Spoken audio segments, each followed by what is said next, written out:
اب دجال کا سن لیں تھوڑا سا تذکرہ. تو دجال آئے گا، 70,000 یہودیوں کی فوج اس کے ساتھ ہوگی، بیش قیمت دبیز کے کپڑے کا لباس ہوگا، اور وہ دجال شام اور عراق کے درمیان اصفہان کے قریب ایک مقام ہے، وہاں سے نکلے گا. اصفہان کے قریب ایک مقام، وہاں سے نکلے گا وہ دجال، اور وہاں ایک بستی ہوگی، اس بستی کا نام یہودیہ ہے، اس بستی میں سے دجال نکلے گا. اصفہان کے قریب یہودیہ بستی سے نکلے گا. یہ بھی جوان ہوگا. سیدنا امام مہدی علیہ السلام بھی جوان ہوں گے، ان کی عمر 30 سے 40 برس ہوگی، اور بیعت کے وقت اور ظہور کے وقت 40 برس عمر مبارک ہوگی. یہ بھی جوان ہوگا. عبد العزیٰ نامی ایک شخص تھا حضور علیہ السلام کے زمانے میں، فرمایا اس کی ہم شکل ہوگا. اس کا رنگ گندمی ہوگا دجال کا، بال اس کے پیچدار ہوں گے، آنکھیں عیبدار ہوں گی، ایک آنکھ سے بائیں آنکھ سے کانا ہوگا، دائیں آنکھ میں موٹی پھلی ہوگی، انگور کی طرح وہ باہر نکلی ہوئی ہوگی. اچھی طرح سمجھ لیں تاکہ نظر آ جائے تو پہچان سکیں. اس کے ماتھے پر کافر لکھا ہوا ہوگا، کاف فے رے تینوں حرف الگ الگ ہوں گے ماتھے پر. پڑھا لکھا ان پڑھ ہر کوئی پڑھ لے گا. کافر. اور جس سواری پر سوار ہوگا اس کے لیے لفظ تو حمار استعمال کیا. اب ترجمہ کرنے والوں نے حمار کا روٹین کا ترجمہ گدھا لکھ دیا، گدھے پر سوار ہوگا. لیکن میرے نزدیک وہ لفظ حمار سمبولک ورڈ ہے، وہ دور گدھوں کا نہیں ہوگا، اور گدھے پر سوار ہو کر وہ پوری دنیا کا راؤنڈ دفعتاً نہیں کر سکے گا. اتنے تیز رفتار گدھے ایجاد نہیں ہوئے ہوں گے، اور گدھوں کا عروج تو آج کے دور میں ہے. پتہ نہیں آگے گدھے بھی اتنے رہیں یا نہ رہیں.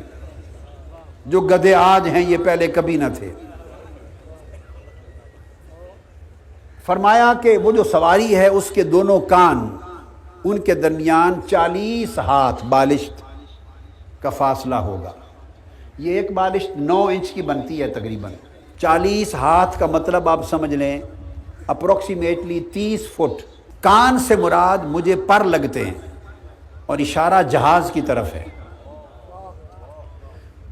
گدھا اس لیے کہا سمبولک ورڈ کہ گدھے کے کان کھڑے ہوتے ہیں، ہاتھی یا کئی جانوروں کے کان نیچے گرے ہوئے ہوتے ہیں، گدھے کے کان ایسے کھڑے ہوتے ہیں اس سمت. لگتا ہے کہ سمبولیکلی اشارہ دیا کہ اس کے کان یعنی بازو گدھے کے کانوں کی طرح کھڑے ہوں گے، اور دونوں بازوؤں کے درمیان 30 فٹ کا فاصلہ ہوگا. پروبیبلی اشارہ اس وقت کے کسی کانکورڈ بہت بڑے جہاز کی طرف، تیز رفتار جہاز کی طرف کیا جا رہا ہے، کہ تیز رفتار جہاز اس کے پاس ہوگا. اور اس وقت آج کل تو بڑی ترقی ہو رہی ہے اور رفتاریں بڑھ رہی ہیں. سیارہ نما جہاز ہوگا جو تھوڑے وقت میں پوری دنیا کا راؤنڈ کروا دے گا. اس کو تیزی سے پوری دنیا میں جائے گا، اس کی لپیٹ میں ہوگی، ہر طرف فساد پھیلائے گا سوائے مکہ معظمہ اور مدینہ طیبہ کے، اور بیت المقدس کی حد کے باہر رہے گا. اس وقت مدینہ طیبہ کے اور مکہ معظمہ کے باہر 7 دروازے ہوں گے، فصیل ہوگی. ابھی تو فصیلوں کا دور نہیں آیا، بڑا وقت پڑا ہے. 7 دروازے ہوں گے، ہر دروازے پر ایک فرشتہ مقرر ہوگا، اور دجال کا داخلہ مکہ اور مدینہ میں بطور خاص بین ہوگا. اور جو منافق بس رہے ہوں گے مدینہ میں، وہ سارے اس زمانے میں مدینہ سے نکال دیے جائیں گے.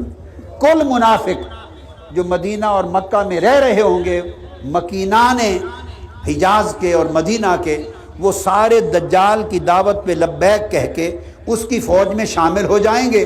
منافق نکل جائیں گے اور اہل ایمان بچ جائیں گے. وہ امام مہدی علیہ السلام کے ساتھ ہوں گے، کثرت کے ساتھ. 70,000 یہودی اس کے ساتھ ہوں گے، عورتیں بہت زیادہ اس کی پیروکار بن جائیں گی۔ اس لیے بہتر ہے اگر دجال کی صحبت سے بچنا ہے تو فیشن ترک کر دیں، دجالی فیشن ترک کر دیں۔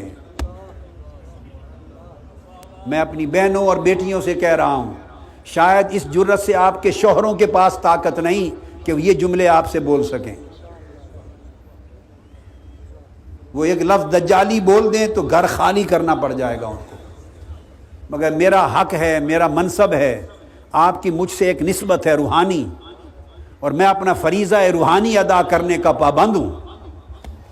وہ تمام راستے جو دجالی فتنوں کا حصہ ہیں ان کو ٹھوکر مار دیں، تاکہ آنے والے وقت میں آپ اور آپ کی نسلوں کا شمار حضور علیہ السلام سے لے کر امام مہدی علیہ السلام تک کے راستے میں ہو۔